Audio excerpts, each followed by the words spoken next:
Sue! Kuna Hikana here, and welcome to my channel. My name is Sukuna Hikana. I'm a pro Clash mini player. Last season I pushed to 4,800 and something trophies, as you can see, top 50-ish in the world. This is actually my live push in the last like 10-15 minutes of the season, where I was number 51 in the world, trying to get to top 50. Literally recording this live. It was like the most insane push. Went right down to the wire. So let's hop into the last few games of the season and see whether I managed to get into the top 50. So my favorite deck is this Skeleton King deck. Super fun, made it myself, and in my opinion it's actually one of the highest skill tap decks in the game. A lot of people would agree with me that Skeleton King is so mechanical. Like it's all about where you put your units, how you place them, in order to try and get that isolation value for your Skeleton King. So over this video and next few videos, I'm going to be talking through this deck, the specifics of it and how to play it like a pro. So the first thing is that against Barbarian King, I mean, one of the best decks in the meta. Here I knew I had the Elixir Collector, so all I wanted to do was make sure I get 2 stars any way I can in order to get that Elixir pump on the field. Bandit actually isn't the best against this deck, but it's better than nothing. Whenever you're facing off against a P.E.K.K.A, you always want to upgrade Bandit's second ability for the stun, because as you'll see shortly, P.E.K.K.A doesn't have any energy, so it's not going to provide Bandit with any value, and it will take Bandit out unless she gets that stun off, and that stun basically will prevent the P.E.K.K.A from even swinging. So super good against the P.E.K.K.A, and against Skeleton King decks as well. You really want to go that second upgrade first with the Bandit to get that stun. So as you can see, really well played by us. We go up 2-0, and we get quite a lot of elixir, 13 elixir. I mean, that's so much. I'm definitely going to go with Ghost. The Royal Ghost is actually the best against Barbarian King, so I'm going to go and upgrade that Ghost.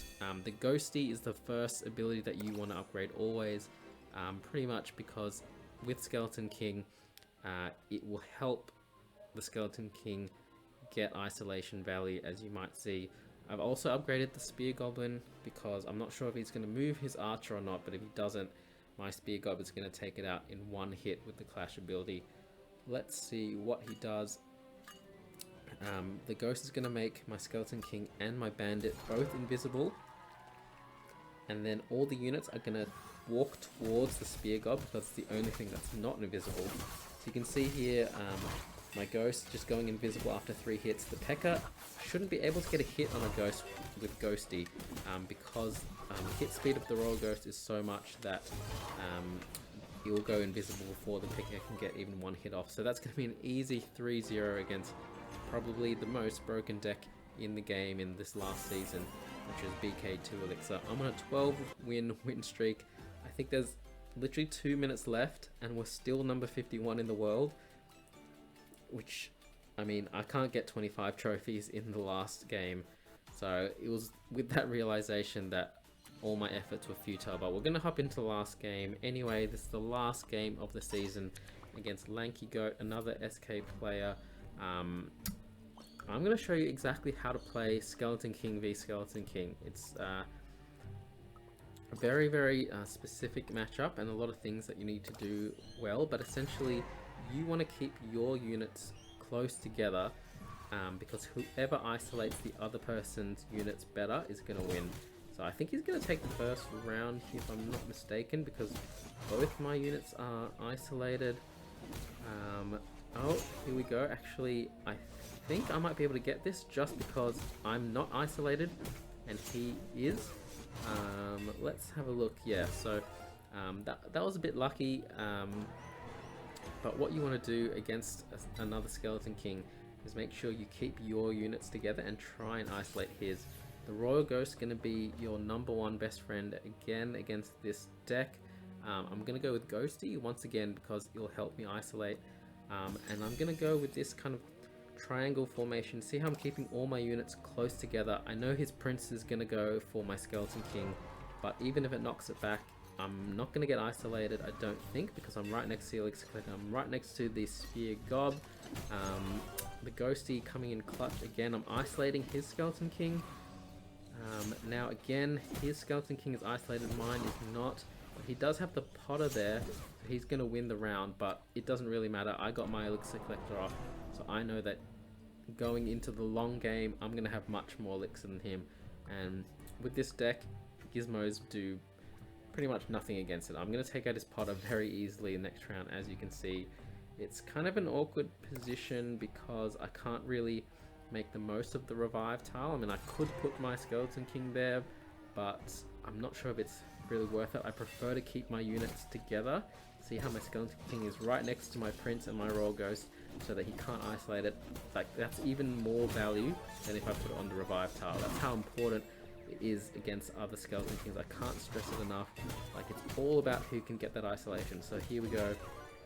Once again, that you see how the Ghosty ability comes in so clutch with Royal Ghost, because often Royal Ghost might get isolated, but before it gets taken out, it goes invisible, and then the opposing Skeleton King walks away, and then my units can regroup. So here, I'm just going to put the Bandit on my revive tile. Just why not? I just felt bad because I thought maybe I should get some more value out of that tile, but I think I'm going to lose this round. He plays really well there, putting his Prince and his Spear Gob to target my Royal Ghost, and it's going to get taken out. And I know once my 2-star Ghost is taken out, there's no way I'm going to win this round. You can see, even though I've got 3 souls on my Skeleton King, I'm isolated. He is not, because he's still got a few units. So I'm definitely going to be losing this round because he isolates my Skeleton King. So we're going to go into the 5th and final round. I'm going to make some changes for sure. I don't think I want the Bandit at all, to be honest. Oh, if I do, I think I go with the Stun second ability, because that's by far the best ability. Okay, so I take it off. So I do go with the Stun ability because it's the best against Skeleton Kings, because Bandit automatically isolates herself when she dashes, so you want that stun, otherwise she's going to get taken out so quickly by the Dissipate from the opposing Skeleton King. So I've gone with the textbook 3-star Ghost. Any opportunity to get 3-star Ghost, you should take it. It's the strongest mini in the game, in my opinion. There's no way I'm going to lose this this matchup right here. I've got my Ghost 3 stars. I've got my Bandit dashing. He's only got a 1-star Ghost. And in this Skeleton King vs Skeleton King matchup, Royal Ghost is king. So that's going to be the victory in the last game of the entire Season 6. I ended on a 13-game winning streak. You can see here I finished number 51 in the world. I only got a bonus 100 crystal coins from finishing 51 in the world, which I think is super stingy. I mean, I don't think I'm going to be pushing this high again, to be honest, because the rewards are just not worth it. Get reset back to 1,000 trophies. But yeah, that was my end of season hectic push. I didn't quite make top 50, but I was very close. Still really proud of my efforts. I got some really great wins throughout the season. I beat the number 2, I beat the number 5. You're going to see it in some videos coming up. And yeah, I'm just going to be making some content for you guys. This is who I am, a bit of an intro. Look out for more videos in the future, and let me know in the comments what videos you want to see. I'm making a lot of kind of mechanical videos, trying to make you guys better players and how to improve your gameplay. So that's all coming up in the future. So yeah, if you like the video, please leave a comment, like and subscribe. Follow me on Twitter, or comment on my Twitter, or send me a message. I will be looking for like graphic designer to help create banners, try and create like a better profile pic for my channel. So yeah, don't hesitate to message me on Twitter. And until next time, peace!